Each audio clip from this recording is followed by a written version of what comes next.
wanted to see, or is it kind of? Yeah, there were a couple things we were trying to get in this. Three things we were trying to get done with this one. One, it's every scrimmage is a personnel scrimmage right now, where you're always fighting for your depth chart spots and some of the key battles that were going on out there today. And we wanted to kind of get a good evaluation of our kicking game, which I felt like we did. We got some good kicks in today.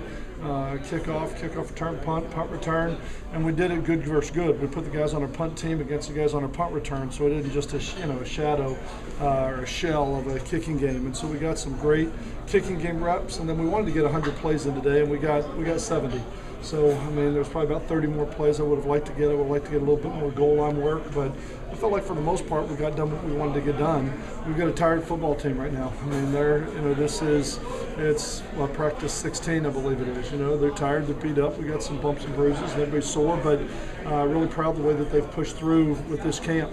We'll get an opportunity to get in shorts tomorrow. Excited about Fan Fest tomorrow from 2 to 4 at Raymond James. Excited to do that.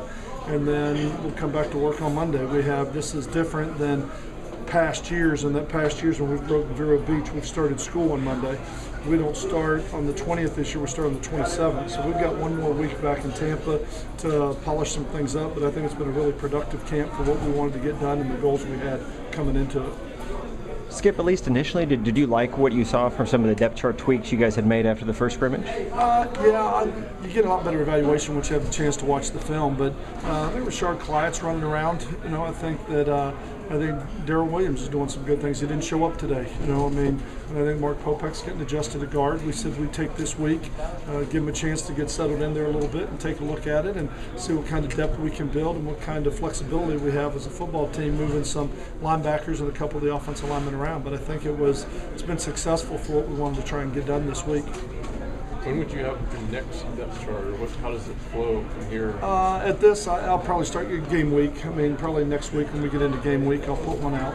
I'm not gonna change it every 3 days. Okay, you're there. Okay, let's move them. I'm not gonna change it every 3 days. So the next one I'll put out will probably be the week of the game.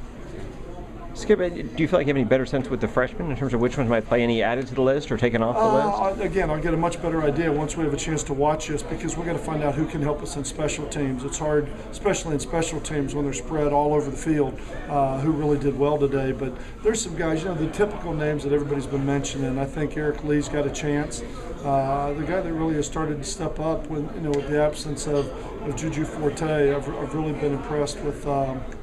Daniel Perry? Daniel Perry. Really been impressed with Daniel Perry, what he's done, sliding into that position. Those are two young guys that could work their way into the two deep. I've been really impressed with young Chop, Hampton.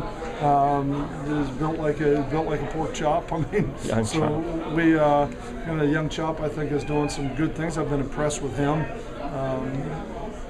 Else in the secondary, I think not at the safety position. Corner, I just don't know at this point that anybody's really stepped in and taken those 4 positions that we've talked, 3 of the 4 positions that we've talked about. On the offensive side of the ball, none of the offensive linemen I think are ready. I definitely think Sean Price will contribute to this football team this year. None of the running backs right now, and I think DeVario Montgomery definitely has a chance as a wide receiver. So there's a handful of names in there. I might have left one out, not intentionally, but I think there's a handful of names. I think there's 5 or 6 true freshmen that not only can we take the red shirt off, but they could play a key role in what we're trying to do with this season this year.